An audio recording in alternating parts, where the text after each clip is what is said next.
वाले लोग नकली होते हैं, वो नकली सेना है और वो नकली सिंह है। किसी को छेड़ते नहीं और जो हमें छेड़े हम उसे छोड़ते नहीं। आर्मी और आजाद समाज पार्टी का झंडा मजबूत है और डंडा भी मजबूत है। और बात केवल दलित समाज की नहीं है, दलित समाज के साथ पिछड़ा समाज, मुसलमान पूरी ताकत के साथ खड़े और पिछड़ों में भी गुर्जर पूरी ताकत के साथ खड़े। और गुर्जरों का लट विशाल भाई बहुत मजबूत है पुराने समय से ही। भाई कोई प्रोग्राम नहीं था भाई चंद्रशेखर आजाद जी को छूने से पहले, और उनके तरफ चलने वाला हर हमला उसे पहले रविंद्र भाटी रूपी चट्टान से मुकाबला करना पड़ा। मौजूदगी बाराबंकी के मैदान में और आज यहाँ बहुत बड़ी रैली की जा रही है। तमाम धमकी मिली करनी सेना की तरफ से, बहुत सारे लोगों ने धमकी दी, उसके बावजूद भी यहाँ लोग आ रहे हैं। और सबसे बड़ी बात है रविंद्र भाटी जी जो राष्ट्रीय महासचिव हैं वो यहाँ आए हुए हैं। इनसे हम बात करेंगे कैसे यहाँ पूरे प्रोग्राम को देख रहे हैं। ये जो लाखों का हुजूम यहाँ देखने को मिल रहा है लगातार धमकियों के बाद भी, ये कैसे देख पा रहे हैं? देखिए, कुछ लोग सस्ती लोकप्रियता लेने के लिए ट्रेंड बन गया आज देश में, जिसे फेमस होना हो, कुछ फॉलोवर लेने हो। वो आज़ाद समाज पार्टी के राष्ट्रीय अध्यक्ष भाई चंद्रशेखर आज़ाद जी के लिए अब शब्द बोल दो तो उसका कहीं ना कहीं, चाहे उसके बुरे उसके जिस तरह के व्यवहार से उसका नाम हो जाता है। और ये लोगों ने ट्रेंड बना लिया है और सरकार की ये नाकामी है कि ऐसे लोगों को बढ़ावा दे रही है। आज़ाद समाज पार्टी के क्रांतिकारी सिपाही ऐसी गीदड़ धमकियों से नहीं डरते। ये आप देख लो, वो कह रहे हैं कि वो अपने पैरों से नहीं जाएंगे, हम कह रहे हैं यहाँ बहुजन समाज के इतने पैर पड़ेंगे कि इनका घमंड चकनाचूर हो जाएगा, कुचल दिया जाएगा इनके घमंड को। जो ऐसे लोग हैं, ये देश संविधान से चलेगा, ये देश बाबा साहब के संविधान से चलेगा और आने वाला समय बहुजन समाज का है, क्योंकि बहुजन समाज अब जागृत हो रहा है, संगठित हो रहा है। देखिए, अभी मैं लखनऊ से आ रहा था यहाँ पे, तो मुर्दाबाद के पोस्टर भी लगे हुए हैं और वो लगातार जो धमकी दी जा रही थी कि मुर्दाबाद के पोस्टर लगाए जा रहे हैं, करनी सेना के द्वारा ये धमकी दी जा रही थी। आज आपके जो समर्थकों के बीच में कोई भी नहीं दिख रहा है। देखिए, ऐसी गीदड़ धमकी देने वाले लोग नकली होते हैं, वो नकली सेना है और वो नकली सिंह है। जो मैं देख रहा था कि वो सोशल मीडिया पर कह रहा कि मुझे भीम आर्मी से धमकी मिल रही है।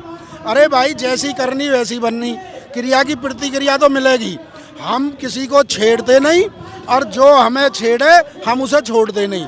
हम संविधान को मानने वाले लोग हैं, हम किसी को छेड़ते नहीं हैं, ना किसी के साथ राष्ट्रीय अध्यक्ष जी अब शब्द बोलते, ना हमारे कार्यकर्ता बोलते। लेकिन कोई हमें छेड़ेगा तो हम उसे छोड़ेंगे नहीं, पहले तो उसकी शिकायत पुलिस में कराएंगे। और यदि फिर पुलिस भी उसका कुछ नहीं कर पाएगी और वो कहीं गलती से ऐसे माहौल में आ गया, फिर आप देखो उसका क्या हाल होगा। अभी देखिए, मैं बहुत मोटे मोटे डंडे में लगे नीले झंडे देख पा रहा हूँ। बाबा साहब का संविधान, उसमें एक क्लॉज ये भी है कि हमें कहीं ना कहीं कानून आत्मरक्षा का अधिकार भी देता। कोई हमें धमकी दे, हमारे किसी साथी के साथ कोई अत्याचार करे, अन्याय करे, तो भैया डंडा, भीम आर्मी और आज़ाद समाज पार्टी का झंडा मजबूत है और डंडा भी मजबूत है। और बात केवल दलित समाज की नहीं है, दलित समाज के साथ पिछड़ा समाज, मुसलमान पूरी ताकत के साथ खड़े और पिछड़ों में भी गुर्जर पूरी ताकत के साथ खड़े। और गुर्जरों का लट विशाल भाई बहुत मजबूत है पुराने समय से ही। ये तो पश्चिमी उत्तर प्रदेश में भी देखने को मिला है कई बार। हाँ, पश्चिमी उत्तर प्रदेश में भी मिलता है और ये पूरे देश में, ये भाई की लोकप्रियता से ये घबराए हुए लोग हैं। इन्हें पता है कि आने वाला समय इनका है। आज बिना संसाधनों के बहुजन समाजों का सैलाब आया हुआ है, बहुजन समाज के इतने लोग इकट्ठा हो रहे हैं। आप देखिए, जिस दिन इनकी ताकत आ गई, ये सत्ता में आ गए, तो ऐसे प्रोग्राम, ऐसे जो रैलियां बिना सत्ता के जो लोग कर सके, जो बीजेपी वाले भी नहीं कर पा रहे। बस लगा के, पैसे दे के, संसाधन दे के, इतने लोग उनके पास नहीं है। 80% लोगों को, 90% लोगों को ये समझना पड़ेगा कि ये 10% लोग तुम्हारी वोट से तुम्हारे ऊपर राजनीति करते हैं, MP MLA बनते हैं, आपके अधिकार छीनते हैं, आपके खिलाफ अत्याचार करते हैं। अच्छा, अभी आपने एक बात बोली कि गुर्जर समाज का लट बहुत मजबूत है, तो क्या अगर चंद्रशेखर आज़ाद की सुरक्षा पर बात आई तो ये लट बाहर भी निकलेगा कभी? देखिए, आज मेरा यहाँ कोई प्रोग्राम, आप तो 800 किलोमीटर से आए हो। विशाल भाई, कोई प्रोग्राम नहीं था। भाई चंद्रशेखर आज़ाद जी को छूने से पहले और उनके तरफ चलने वाला हर हमला उसे पहले रविंद्र भाटी रूपी चट्टान से मुकाबला करना पड़ेगा। और हजारों चंद्रशेखर आज़ाद जैसे भाई उन्होंने इतने लाखों चंद्रशेखर आज़ाद पैदा कर दिए, किस किस को रोकोगे, किस किस के खिलाफ आप वो करोगे। आज पूरे देश में एक एक बच्चा भाई चंद्रशेखर आज़ाद है। चंद्रशेखर आज़ाद तो गोलियों का भी सामना करते हैं।